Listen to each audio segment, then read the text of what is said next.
I'm Tim Underhill, lecturer in telecommunications here at Ball State University, and I taught my first class back in 1992 as an adjunct. My specialty is video storytelling, and I like to get students who get excited about telling stories with their video, with sound, with editing, and with writing. So I actually started in photojournalism as an undergraduate student at Ball State. And because of some issues, I ended up changing my major to telecommunications.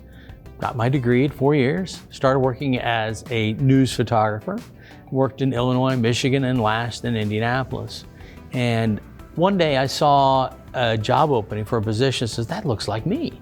And so I applied and got a job here at Ball State in what was then Public Information Services and University Relations for most of the time that I was there. I was the broadcast coordinator. So I was in charge of getting Ball State on radio and television as much as possible. And so that's how I started back at Ball State.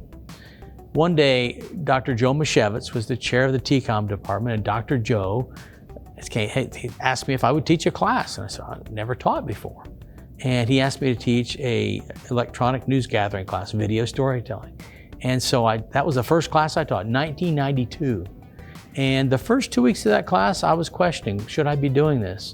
And then one day, a student in class said, well, the next time I go out to shoot, I'll do this. And that's when she got it. That's when that light bulb came on. And that's when I got real invigorated, really excited about, okay, so what I'm doing is working, and got me excited about that. So I taught a few classes here and there as an adjunct, not every semester, but pretty much that news class, and then continued on in that position.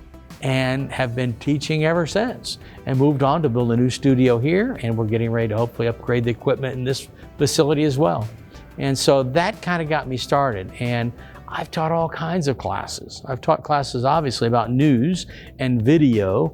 I've taught audience analytics of all things. I'm going to be teaching, I think, a multimedia class this fall, and I taught drones, smart video. I was able to teach in Italy for 5 weeks, which was amazing. I took TCOM students to Italy and did a documentary, and that was a blast. And I'm hopefully be doing that again as well. So my journey started at Ball State as an undergrad and continues on as the faculty side, and hopefully getting students excited as much as I was about having that camera in my hand, being able to tell stories from other people, and being able to go different places and meet different people, because the career opens up all kinds of possibilities. I've been able to go different places, see different people, because I had that camera. I love reading and learning and doing, getting my hands on stuff to learn and trying things out. So it's challenging for me to keep up to date, but I love doing it. You may have heard some people say that, those who can't do teach, and it's not true for me, because I do and I teach. And I like to show the students examples of work that I'm doing now. I just agreed to a job today, a freelance position in a couple weeks. And so I work it constantly, and I need to learn and be up to date on the latest and greatest. I've taken on the drone classes, something else I've learned to do. I had to learn how to fly, I had to learn how to make them work, how to do that safely, and then now teach my students how to do things safely as well. And so I went and got certified by the FAA, so I'm a licensed pilot, and I also do some freelance work with that as well. And so it's fun to be able to learn new things and do new things, because this is what students will be doing when they graduate. When they go out in the job, this is the equipment they'll be using. One of my favorite assignments to have students do is to give them a little more restraints than they're used to. They have to shoot a story without sound. They're restricted to only 4 minutes of video, and they have to tell a complete story, beginning, middle, and end, in 1 minute. It's very difficult. It makes you think, but it makes you a much better storyteller. It makes you think about what you're going to do before you do it.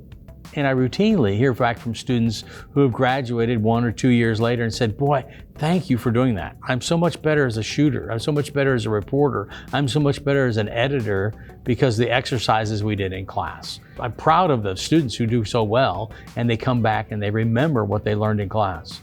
It's fun. Every once in a while I hear students say, every time I pick up a camera, I hear your voice in my head.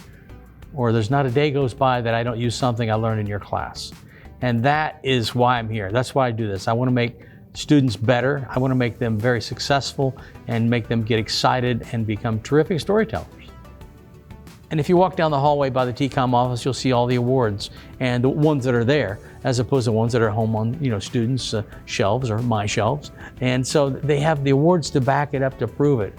Awards aren't the ultimate be-all, end-all to say that you've done a good job, but it's nice to have to prove that there's somebody else thinks we're doing a good job too. I have a few awards, a few Emmy Awards and some other recognitions from the NPPA, for example, or RTDNA, or Society of Professional Journalists. There was a Cranes magazine about news media, named me as one of the top journalism instructors in the country a couple of years ago. Those are nice. I think the thing I'm most proudest of outside of my teaching and students at Ball State is probably the fact that I've been on the faculty of the MPPA News Video Workshop since 1997. That workshop brings people from all over the world to teach them storytelling. And most of them are professionals. They've already been out in the world, been telling stories, and we teach them how to do it more efficiently, how to do it much more meaningfully. And I have friends and colleagues around the world that I then each year get to meet and learn the latest and greatest from them. So not only do I learn from the workshop, but I also take what I learn and bring it back to my students. So they're getting the latest and greatest information about storytelling that's happening in the world today. I mean, right now, current things. And so, for example, I learned a lot about 360-degree storytelling, video in the round, from a colleague in Seattle, where they were one of the groundbreakers in putting that on the air. And I bring that back to my students. And now I start doing some 360 video. Drones, the other thing, some of the people I've learned who work with shooting drones and aerial footage around the world are the people that I know and learn from this workshop. And just bringing those techniques back to my students to keep fresh myself keeps me reinvigorated as well.